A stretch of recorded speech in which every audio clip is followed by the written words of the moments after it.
చెన్నుబోయిన వంశీకృష్ణ యాదవ్ గారు ఈరోజు పరిచయం కాదు. ఇది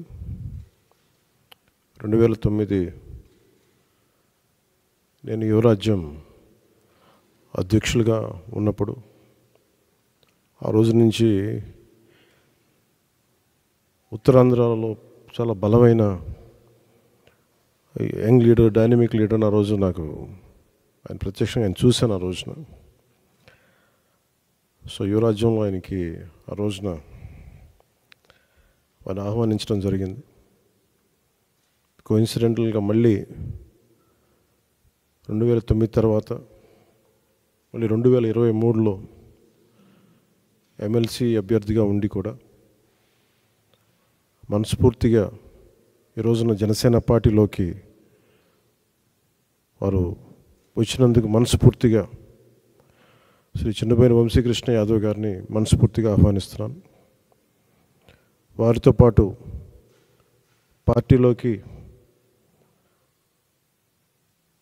వచ్చిన మీ నలుగురికి కూడా ప్రత్యేకించి నా హృదయపూర్వక ఆహ్వానం పలుకుతూ ఉన్నాను.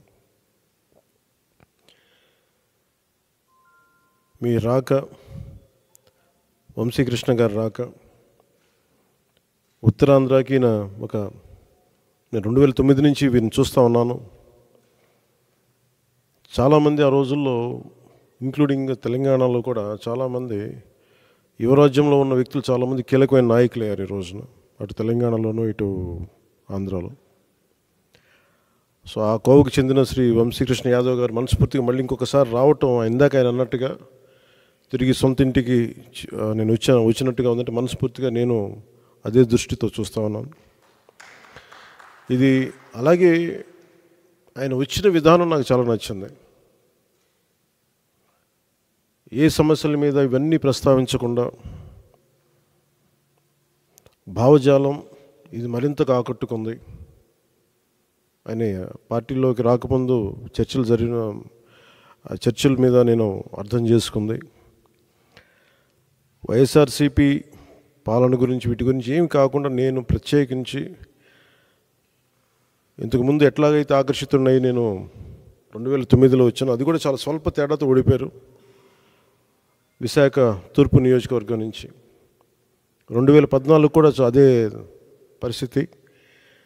కానీ పోటాపోటీగా మళ్ళీ ఎమ్మెల్సీ ఎన్నికల్లో పోటీపడి గెలిచి ఆ విజయం మరి ఇలాంటి బలమైన నాయకుడిని జనసేనకి మనస్ఫూర్తిగా ఇష్టపడి వచ్చినందుకు ఇంకొక మారు మనస్ఫూర్తిగా ధన్యవాదాలు తెలుపుకుంటూ, ఏ నమ్మకంతో అయితే జనసేనలోకి వచ్చారో మీకు మనస్ఫూర్తిగా నేను వ్యక్తిగతంగా పార్టీ పరంగా భరోసా ఇస్తున్నాను. మీకు అండగా ఉంటాం. మీతో పాటు వచ్చిన మీ అందరికీ కూడా ఈ రోజున కండువాలించిన ప్రతి ఒక్కరు కూడా పేరు పేరున మీలో ఒకళ్ళు ఇద్దరు నాకు ఖచ్చితంగా యువరాజ్యంలో చేశారని అనుకుంటా ఉన్నాను. మీరు చేశారు, దుర్గాప్రసాద్ గారు.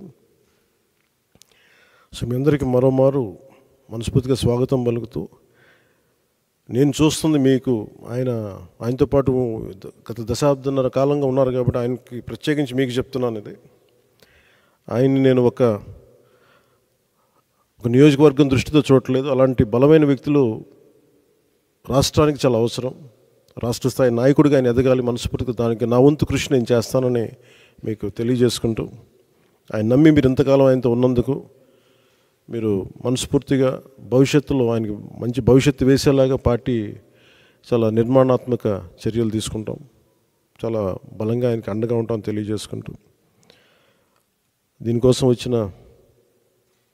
ఆయన పార్టీలో చేరిక వచ్చిన ఇక్కడ జనసేన నాయకులందరికీ, దీనిని ఒక క్రమంలో తీసుకొచ్చిన పిఎస్సి చైర్మన్ పెద్దలు నాయకులు నాదెండ్ల మనోహర్ గారికి కూడా ప్రత్యేక ధన్యవాదాలు తెలుపుకుంటూ, ఈ సందర్భంలో ఎన్నికలు రాబోతున్నాయి. హార్డ్లీ ఒక 70-80 రోజుల్లో ఉన్నాయి. ఈ ఎన్నికలు ఆంధ్రప్రదేశ్ భవిష్యత్తుని నిర్దేశించే ఎన్నికలు ఇవి. ఏ అభివృద్ధి కోసం అయితే మీరందరూ అహిర్నిశలు వైసీపీకి దాదాపు 2014 నుంచి ఆవిర్భావం నుంచి ఆయన పనిచేసిన వ్యక్తి. అంటే మీ అందరి ఆశలు కూడా ఉత్తరాంధ్ర అభివృద్ధి కానీ మీ వ్యక్తిగతంగా మీరు ఎదగడంతో పాటు ఉత్తరాంధ్ర అభివృద్ధి, రాష్ట్ర అభివృద్ధిని ఆకాంక్షించే మీరు చేశారు. అది ఎంతవరకు జరిగిందనేది మీకు అందరికీ తెలుసు. కానీ మీ ఏ ఉద్దేశం కోసం అయితే మీరు రాజకీయాల్లోకి వచ్చారో, ఏ ఉద్దేశం కోసం అయితే ఒక పార్టీని యువరాజ్యం తర్వాత మళ్ళీ మీరు నమ్ముకొని వైఎస్ఆర్సీపీలోకి వెళ్ళి చాలా అండగా నిలబడిపోయారు. మీరు ఇంత మాత్రం ప్రేమ నమ్మకం చూపిస్తే దానికి నేను 100 ఇంతలు చేసేవాడిని. సో దాన్ని దృష్టిలోనే పెట్టుకోండి. ఇది ప్రత్యేకించి సందర్భంలో చాలా మాట్లాడాలని ఉంది, కానీ ఇంకా సమయం ఉంది, వాటి గురించి మాట్లాడతాను. ఎందుకంటే నాకు ఆంధ్రప్రదేశ్ భవిష్యత్తు చాలా ముఖ్యం. జనసేన చాలా కీలకమైన పాత్ర వహించాలి భవిష్యత్తులో. ఆ కీలకమైన పాత్రలో వంశీకృష్ణ యాదవ్ గారు కూడా చాలా ముఖ్య భూమిక వహించాలి. దానికి నా వంతు కృషి చేస్తానని తెలియజేసుకుంటే మీ అందరికీ ధన్యవాదాలు తెలుపుకుంటూ సెలవు తీసుకున్నాను. జై జనసేన, జై హింద్.